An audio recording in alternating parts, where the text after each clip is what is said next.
Deuxième question de la partie 2, où là vous avez de nouveau droit à Spider, Jupyter et CodeRunner, de manière générale, qui porte sur les fichiers. Alors pour cet exercice, ça vous demande d'utiliser le module Pickle. Donc en soi, on pourrait commencer en se disant, je vais devoir importer le module Pickle. Alors je peux faire un import Pickle ou un from Pickle import et je pourrais importer toutes les méthodes dans ce module. Moi, je vais faire un import Pickle. Mais ça, c'est encore une fois, c'est une question de goût, de choix personnel. Ce qui nous intéresse, c'est que vous soyez capable de le faire. Et donc, peu importe comment vous importez votre module, tant que vous l'importez. On vous demande ensuite d'ouvrir deux fichiers intitulés exemple1.date et exemple2.date. Là, encore une fois, je peux soit faire un with open pour ouvrir un fichier, soit je peux dire, ok, j'aurai un fichier, on va dire 1, et je vais l'ouvrir. Alors, ça marche comment encore open? D'abord, il me faut le chemin du fichier. Alors ici, on va considérer, vu qu'on vous donne vraiment le nom sans vous dire où est le chemin, qu'il est à l'endroit où vous êtes. Et donc, je vais juste écrire ici le nom. Alors encore une fois, faites très attention à l'orthographe. Ce fichier, il a un nom précis. C'est pour ça qu'on voulait la recopier ici. On vous conseille vraiment de copier-coller pour éviter tout souci. Donc je vais le faire. Je vais venir chercher exemple1.date et le mettre là. Là, je sais pas encore comment je dois l'ouvrir, j'ai pas encore lu la suite, donc je vais pas encore choisir le mode d'ouverture. Je vais faire un fichier 2 qui va être open, et cette fois-ci, ce sera quoi? Ce sera exemple2.date. Ok. Je dois comparer le premier élément de chaque fichier avec celui de l'autre. Ok, donc a priori, je dois faire de la lecture. Alors, je peux ne pas mettre le mode d'ouverture parce que par défaut, c'est en écriture. Ici, autant insister, voilà, je vais dire je vais l'ouvrir en écriture. C'est optionnel comme argument parce que c'est sa valeur par défaut, mais on n'est jamais trop prudent. Un bon réflexe, j'ai ouvert un fichier. Alors si j'avais fait un with open, ça se ferme automatiquement. Ici, je ne l'ai pas fait, donc je vais prendre le réflexe de fermer ce fichier. Toujours bien fermer mes fichiers, c'est très important comme test. Alors ça, c'est mes manières de faire. Je vous rappelle que j'aurais pu aussi faire une liste avec mes fichiers et ensuite pouvoir les fermer grâce à une boucle. Il y a plein de méthodes différentes. Là, je vous montre quelque chose qui me semble le plus simple. Pas le plus propre, pas le plus beau, le plus simple, pour bien suivre les étapes. Parfois, quand on est en examen, vous voyez ici, on vous donne 10 minutes. Ce qui nous vient le plus vite, c'est parfois ce qui marche le mieux. Pas oublier que je travaille avec Pickle. Et donc ici, c'est pas juste de la lecture que je veux, c'est de la lecture binaire. RB, RB. Et donc là, je suis obligé de l'ajouter. Maintenant, je vais comparer le premier élément de chaque fichier avec celui de l'autre fichier. Donc je vais aller chercher, je vais appeler ça élément du fichier 1. Et rappelez-vous, pour aller chercher un élément, c'est un load. Alors, si j'avais écrit from pickle import étoile, j'aurais pu juste écrire load. Ici, comme j'ai juste écrit import load, je dois préciser de quel module ça vient. Ça vient du module pickle. Et je vais faire un chargement dans quoi? Dans le fichier 1. Et ceci, ça va me prendre le premier élément du fichier 1. Si je voulais le deuxième élément, je devrais faire un deuxième load. Le troisième élément, un troisième load. Mais là, on me demande juste le premier élément de chaque fichier. Je peux faire exactement la même chose, et c'est là que vous voyez que quand je disais qu'on pourrait travailler avec des boucles, ce serait quand même vachement plus efficace, mais voilà. Je vais chercher le deuxième élément, le premier élément, pardon, dans le fichier 2. Très bien. Alors encore une fois, j'aurais pu d'abord faire tout le premier fichier, puis le fermer, puis tout le deuxième fichier, puis le fermer. Pareil. Et maintenant, je veux comparer. Et donc, je vais dire si l'élément du fichier 1 est identique à l'élément du fichier 2, vous voyez que j'emploie beaucoup mes copier-coller pour éviter de faire des erreurs, je vais afficher à l'écran, donc ça va être un affichage avec un print, le texte fichier identique. Je vais le copier-coller pour être sûr de ne pas oublier un espace, un S ou quoi. Si le premier élément est différent entre les deux fichiers, donc c'est juste un else en fait, je vais afficher, et je vais encore faire un copier-coller pour ne pas me tromper, fichier différent. Si ça se trouve, peut-être que nous on a fait une erreur d'orthographe ou quoi, mais en tout cas il faut que vous ayez exactement la même chose pour que ça marche. Là, vous voyez que j'avance. Ça vaut la peine de tester. Alors ici, vous voyez que j'ai deux boutons. J'ai le bouton pré-check qui va vérifier qu'il n'y ait pas d'erreur dedans. Qu'il n'y ait pas eu un problème de syntaxe ou quoi. Et j'ai vérifié qui va me permettre de voir ceci. Euh,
Bien. Maintenant que j'ai ouvert mes deux fichiers, été chercher les éléments, je pourrais avoir envie de tester ceci. Ok. Bien. J'ai donc importé Pickle. Parfait. J'ai ouvert mes deux fichiers en lecture, sans oublier de les fermer à la fin. J'ai été chercher chaque fois le premier élément, puisque j'ai fait juste un load. Et je compare ces deux éléments. En plus d'afficher un message à l'écran, maintenant je fais le troisième point. Je veux écrire le résultat dans un troisième fichier. Donc pour ça, il faut que j'ouvre un troisième fichier. Je vais faire ici, fichier 3. J'ouvre un fichier qui s'appelle comment? Testmoodle.dat. On va le prendre. Alors soit je peux le prendre là, soit je peux le prendre ici. Voilà. Et je vais être en écriture. Alors rappelez-vous, ici on vous impose d'employer Pickle, donc ça va être en écriture binaire. Et on vous dit bien aller jusqu'au bout que vous irez dans une variable fichier final. Vous voyez ici, fichier final, c'est le nom de la variable dans laquelle vous écrirez vous ouvrez le fichier. Donc je vais écrire fichier final égale blablabla dans mon code. Donc je ne peux pas l'appeler fichier 3, je vais l'appeler fichier final. Ça c'est pour des magouilles dans Moodle. Et je veux écrire le résultat dans un troisième fichier. Donc je veux écrire ceci dans un troisième fichier ou ceci. Alors, il y a pas mal de façons de s'en sortir. En soi, ce que j'ai, c'est un message. J'ai un message que je pourrais imaginer vide. Et ce message vaudrait fichier identique si c'est des fichiers identiques.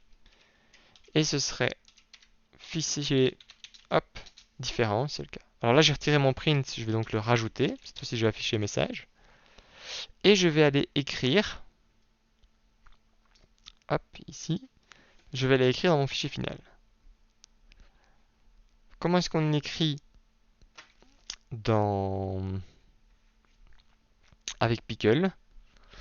Ici, vu comment j'ai apporté, je vais écrire Pickle et on va aller dump mon résultat. Et ce qu'on va dump, c'est le message.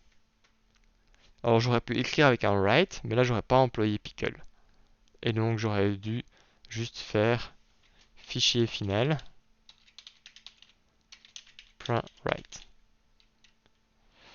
Alors pour l'instant c'est bien, je dis que je dump le message, mais il faut dire qu'est-ce que je dump. Dans quoi est-ce que je dump? Je le dump dans mon fichier final. Et pas oublier de fermer ce fichier. On peut vérifier si j'ai juste, je peux faire vérifier, voir ce qui apparaît, et il me dit que tout est bon. Alors vous voyez qu'il y a des petits tests ici un peu cachés. Pour voir ce qui a été fait. On peut vérifier voilà, si ça a été fermé et tout. Ça, c'est des tests qu'on a mis nous-mêmes. Et c'est d'ailleurs pour ça qu'on vous imposait les noms des variables. Sinon, on ne sait pas tester exactement tout ce qu'on veut. Alors, ce test-ci, vous n'allez pas le voir, vous. Ça, c'est parce que je suis prof. Ceci, c'est en vert clair. Ça veut dire qu'il n'y a que les créateurs du test qui peuvent le voir. Vous, tout ce que vous auriez vu, c'est ceci. Une fonction définie pour vérifier, sans vous montrer comment, votre code. Et là, vous avez réussi l'exercice. Imaginons que j'ai oublié de fermer fichier final. Je vais le mettre en commentaire. Vous aurez eu une erreur et il vous dit il y a une erreur dans votre code. La voici, fichier non fermé. Donc vous voyez quand vous vous guidez un petit peu en fonction des erreurs. On ne sait pas vous guider pour énormément de choses, mais là voilà, on vous prévient que vous n'avez pas fermé un fichier. Et donc ici, vous pouvez le mettre là et vérifier. Et voilà qui est bon. Voilà donc un exercice où j'ai ouvert des fichiers, où j'ai écrit dans des fichiers. Voilà. Encore une fois, il y a les étape par étape. Pas hésiter à faire des tests. Ici, la seule chose qui était un peu compliquée, c'est que vous voyez, exemple 1.dat et exemple 2.dat, c'était des fichiers dans Moodle. Et donc c'est pour ça que je ne suis jamais sorti dans mes révisions, parce que ces fichiers, j'y ai pas accès. Vous y avez accès via Moodle. Si j'avais voulu faire le test ici, j'aurais dû d'abord aller créer ces fichiers à part. Et donc pour gagner du temps, je ne les ai pas créés, j'ai fait mes tests directement dans CodeRunner. Voilà. Alors vous voyez qu'ici j'ai pris la place qu'il fallait pour écrire, hein. Il y a moyen de faire plus condensé, mais j'étais en mode examen. On me donne des étapes à faire, je les fais dans l'ordre tac tac tac, et j'avance en faisant bien attention à tous ces noms imposés.